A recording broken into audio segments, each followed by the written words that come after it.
Viewer discretion is advised because these are some graphic moments when cave diving went wrong. More than 1,000 years ago, the Timbisha Shoshone tribe wandered into the Mojave Desert and chose to live there.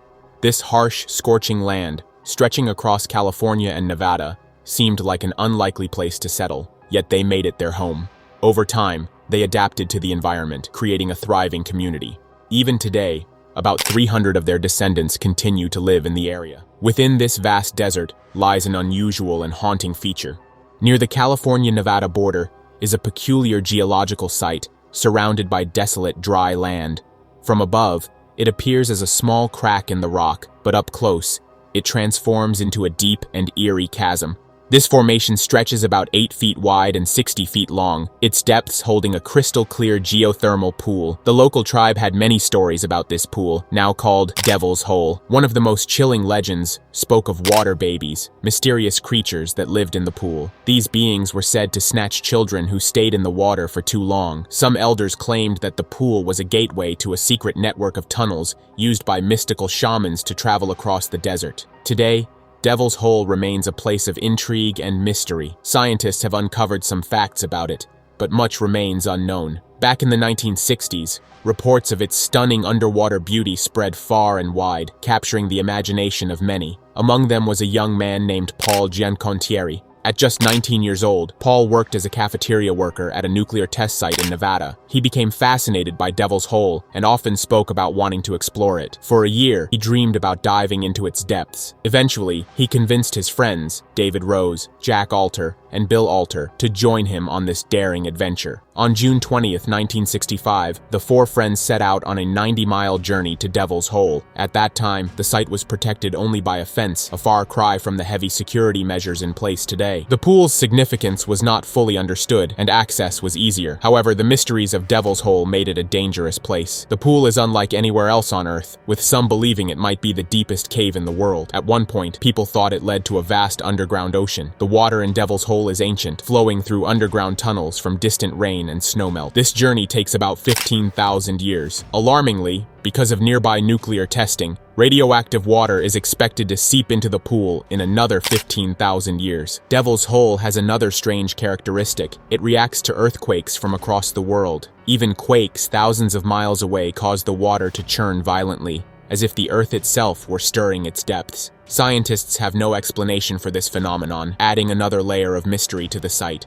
One of the main reasons Devil's Hole is so protected today is because of a tiny fish called the Devil's Hole pupfish. These bright blue creatures, barely an inch long, exist nowhere else on Earth. Experts believe they have lived in the pool for at least 20,000 years. They survive by feeding on algae that grow in the shallow limestone entrance. To protect these rare fish, President Harry Truman added the surrounding land to Death Valley National Park in 1952. In the early 1960s, a professional diver named Jim Houts received special permission to explore Devil's Hole. He conducted several dives and created the most detailed map of its underwater layout. His findings revealed a hidden world beneath the surface. At around 100 feet deep, the pool narrows into a tight space called the funnel. Beyond this, it opens into a vast chamber known as a Cree's Chasm. This underwater room is enormous, measuring 300 feet in length and 40 feet in width. It contains several vertical tubes leading to air pockets near the surface.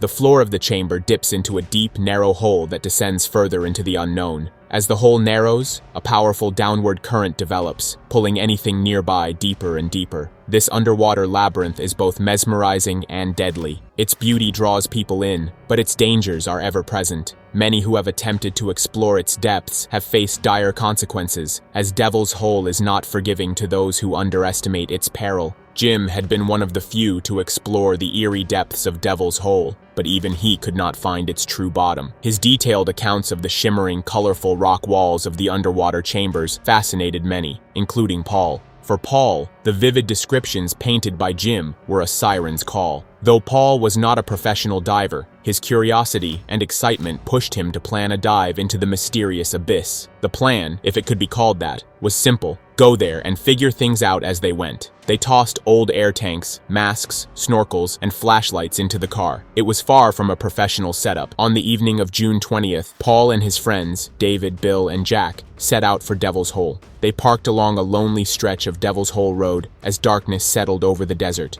Armed with their meager gear, They began the short trek toward the ominous chasm. When they reached the site, the men ignored the fence and warning signs, scaling the barrier with little thought to what lay ahead.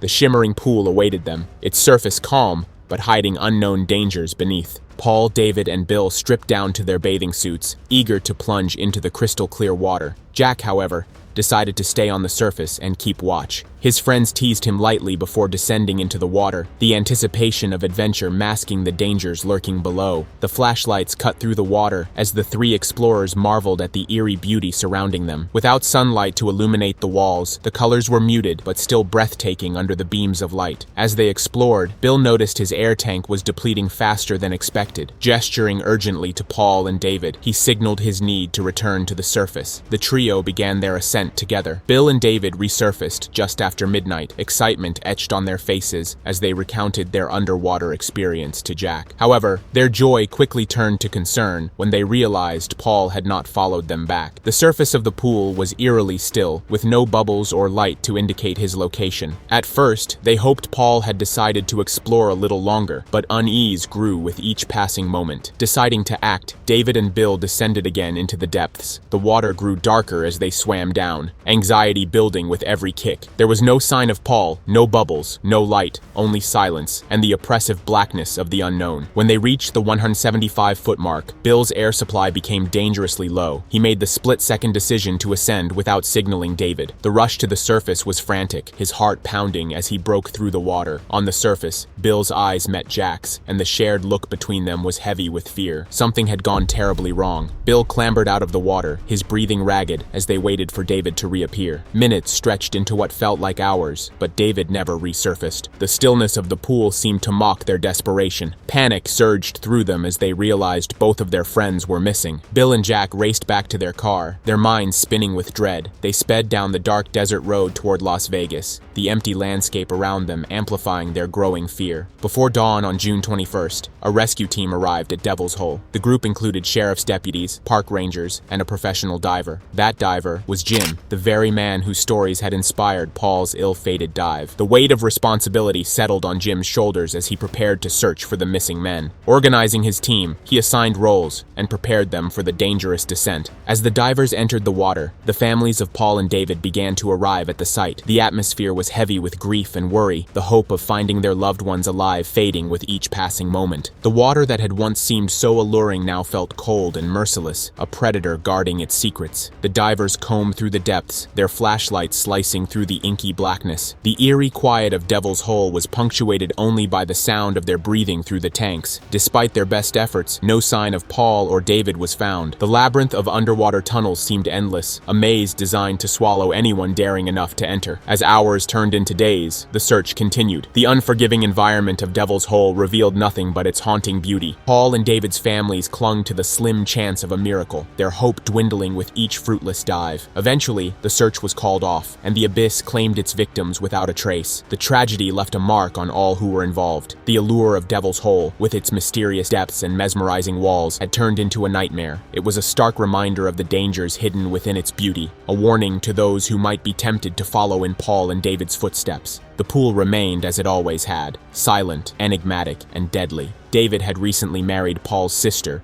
and the two were adjusting to life as brothers-in-law. Now, as the hours passed by Devil's Hole, Paula stood at the edge, tears streaming down her face. The reality of losing both her husband and brother in the same tragic dive weighed heavily on her. The desert air felt colder, as the sense of dread grew stronger with every moment they remained missing. For 36 relentless hours, Jim and a team of 44 rescue divers scoured the deadly waters of Devil's Hole. The search was desperate, but the abyss seemed unwilling to give up its secrets. Among the scattered debris found was a mask, a snorkel, and a flashlight tied to a rock around the 100-foot mark. It appeared to be a marker, possibly meant to guide the way back to the surface, but it seemed neither Paul nor David had reached it in time. During one dive, Jim and his partner deployed a depth line to measure just how far the chasm extended. The line sank deeper and deeper, eventually reaching an astonishing depth of 932 feet without hitting bottom. This immense void, with its narrow entrance and powerful currents, was dubbed the Infinity Room by Jim. The name alone was enough to send chills through those at the surface. The divers made no attempt to enter the space. It was far too dangerous. By the evening of June 22nd, the search was officially called off. The divers emerged from the water for the final time, their expressions heavy with defeat. Almost 6 decades later, the bodies of Paul and David have never been found. Devil's Hole remains an unforgiving enigma, its depths cloaked in eternal darkness. The tragedy left behind an ache that time could never heal, and a chilling reminder of the abyss that claimed them. The second story comes from The White Vault. The White Vault is a horror fiction series set in the perpetual darkness of Svalbard's polar night. It draws listeners into its chilling world through immersive audio and a cast of voices, telling the tale of an international team sent to investigate a mysterious signal at a remote Arctic research station. Trapped by worsening weather, the team uncovers unsettling secrets hidden beneath the ice, each revelation more terrifying than the last. The detailed soundscapes and the authenticity of the cultural and scientific elements make the experience unnervingly real, as though you're trudging through the icy wasteland alongside them. The creators of The White Vault use real recordings, from languages like Icelandic and Mandarin to the haunting calls of endangered animals. This attention to detail amplifies the horror, grounding it in a world that feels uncomfortably close to reality. The entire series is available now, offering hours of spine-chilling content. The latest season follows nature photographers in rural Maine, and other seasons delve into tales of avalanches in Patagonia, chilling discoveries in Antarctica, and supernatural events in 18th century China. Each story is steeped in terror, inviting you to explore the darkness, but never without consequence. On April 5, 1999, 3 friends, Robert, his brother, and another companion, camped near a place called Hermit Cave, located near Fort Gibson Lake in Oklahoma. The area, shaped by ancient seas and geological processes, is home to numerous caves, some adorned with beautiful crystals. Hermit Cave, however, is unremarkable, its entrance a small, dirt-covered opening, barely large enough for a person to squeeze through. The group had planned to explore the wilderness and try caving for the first time. After spending the night near the cave, one of their friends left for work, leaving Robert and his brother to continue the adventure. Though new to caving, Robert decided to explore Hermit Cave. With only a flashlight, jeans, and a t-shirt, he was poorly prepared for the dangers that awaited. He had no helmet, no backup lights, and no understanding of the risks, such as the presence of bad air in caves with poor ventilation. Robert and his brother squeezed through the narrow entrance and ventured deeper. The passages grew tighter and more oppressive. At one point, Robert entered a side tunnel that narrowed further.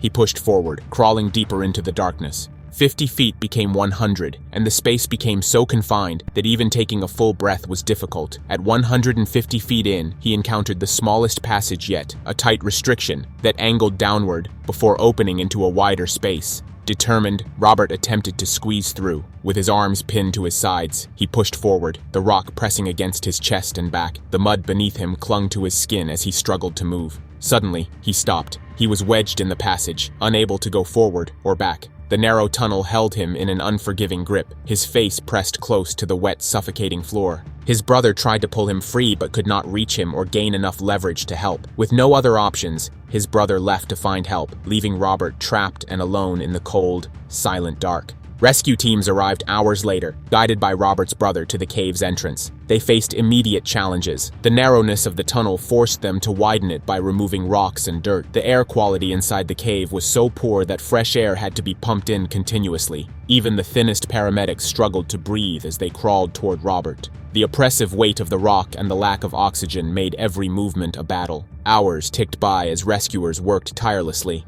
The confined space made progress agonizingly slow. The deeper they went, the more they understood the difficulty of reaching Robert, let alone freeing him. Time stretched on, and the oppressive atmosphere of the cave weighed heavily on everyone involved.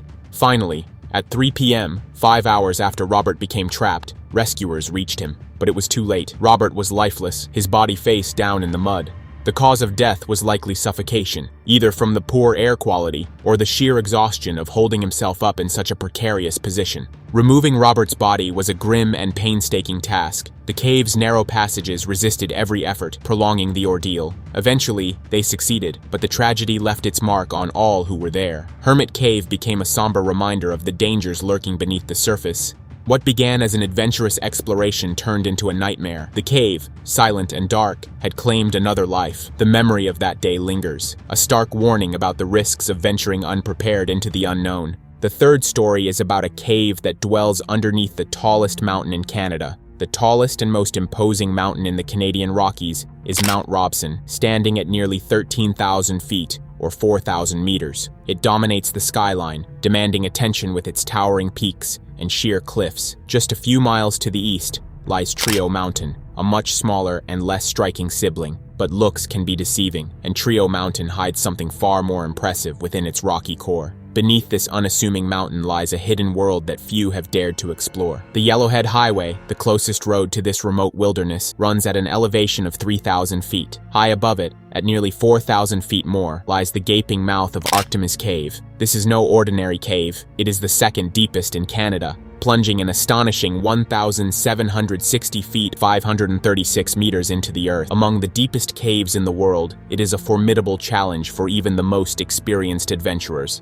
Its massive size is matched only by the difficulty of reaching it. The journey requires a grueling 20-kilometer hike through dense forests and rugged terrain, a trek so demanding that it typically takes several days to complete. For those with the means, flying in by helicopter is an option, but it is prohibitively expensive for most. The cave's remoteness and depth make it an alluring, yet dangerous destination. Descending into Arctomys Cave is no simple feat. The entrance leads to a series of treacherous sections, the first of which is ominously named the Endless Climb. This stretch is a nightmare of steep, vertical shafts and narrow passages, some of which are drenched in freezing runoff from the surrounding mountains and glaciers. Cavers must rappel down sheer rock faces, their gear slick with icy water as the cave tests their resolve and skill. On October 17, 1991, 4 men prepared for a daring expedition into Arctomys Cave. Rick Black, Chris Zimmerman, Hugo Mulick, and Ron Lassell were seasoned cavers and Mount Robson Provincial Park Rangers. That afternoon, a helicopter dropped them near the cave entrance, and they quickly set up a base camp. Splitting into pairs, Rick and Chris entered the cave first, with Ron and Hugo following 3 hours later. The plan was to reunite deeper inside the cave. The men navigated the labyrinthine tunnels, descending further into the Earth's bowels. By 11:30 that night, they had reached a depth of approximately 1,300 feet, arriving at a section ominously called the Refresher. This 29-foot vertical drop is less intimidating in size than other parts of the cave, but it is made perilous by a freezing waterfall cascading down the shaft. The icy water soaks cavers to the bone, chilling them as they rappel down and climb back up. Despite the challenges, the group pressed on. As Rick prepared to descend the Refresher, he secured the rope to what he believed was solid bedrock, but appearances can be deceiving. The anchor point was, in fact, an unstable 400-kilogram boulder. When Rick placed his weight on the rope, the boulder shifted and broke free. It hurtled down, crushing Rick's pelvis and rendering him unconscious. The others rushed to his side, finding him alive, but gravely injured. His slurred speech and intense pain suggested severe internal damage, likely a broken pelvis. The group faced an agonizing decision. Rick's injuries made it impossible for him to move on his own, and attempting to carry him risked causing further harm. With no proper stretcher and limited medical supplies, they had to split up. Chris stayed behind to care for Rick, while Hugo and Ron began the arduous journey to seek help. Their task was daunting. Without a way to contact the helicopter pilot or emergency services, they had to climb out of the cave, then trek 20 kilometers through dense forest to the highway to flag down assistance. Exiting the cave was an ordeal in itself, taking nearly 5 hours. Once outside, Hugo and Ron faced a grueling all-night hike through the wilderness. By the time they reached the highway, 14 hours had passed since they had left Rick and Chris. Exhausted and desperate, they flagged down help, setting in motion a massive rescue operation. Back in the cave, Chris did his best to keep Rick warm in the freezing conditions. The temperature at that depth was bone-chilling, and the 2 men huddled together in pitch darkness, their headlamps turned off to conserve battery power. The sound of rushing water filled the void as they shivered and waited for rescue. Time dragged on, and their situation grew increasingly dire. The rescue effort mobilized quickly. On the afternoon of October 18th, the Royal Canadian Mounted Police and the provincial government coordinated an extensive operation. Planes flew in rescuers with caving expertise from Vancouver Island, while volunteers from across the country drove to the site to offer assistance. By the morning of October 19th, nearly 36 hours after the accident, the first rescuers arrived at the cave entrance by helicopter. A makeshift headquarters with tents was established in the valley below, and teams began the challenging task of reaching Rick. Meanwhile, inside the cave, Rick's condition worsened. Hypothermia loomed as a deadly threat, and Chris, though uninjured, was deteriorating alongside him. Rick urged Chris to leave and save himself, knowing that staying together could mean death for both of them. Reluctantly, Chris agreed. Gathering his strength, he set off to find help, promising to return. As Chris climbed toward the surface, he encountered the first group of rescuers. Providing them with critical information about Rick's condition, he continued his ascent. When Chris finally emerged from the cave, he was immediately treated for hypothermia and airlifted to a hospital. The rescuers pressed on, carrying medical supplies, heating pads, and dry clothing as they descended toward Rick. Tragically, they arrived too late. Rick had succumbed to his injuries shortly before their arrival. The news devastated the rescue team, many of whom knew Rick personally. Tears flowed freely as the reality of the loss set in. The operation shifted from rescue to recovery. It took 2 more days for teams of 10 to carry Rick's body out of the cave. An autopsy revealed the extent of his injuries, which included catastrophic damage to major organs. The coroner determined that even with immediate medical attention, Rick's injuries were unsurvivable. His fate was sealed the moment the boulder fell. The rescue mission at Arctomys Cave remains the most extensive in Canadian history. It stands as a stark reminder of the unforgiving nature of caving and the courage of those who risk their lives to explore the unknown.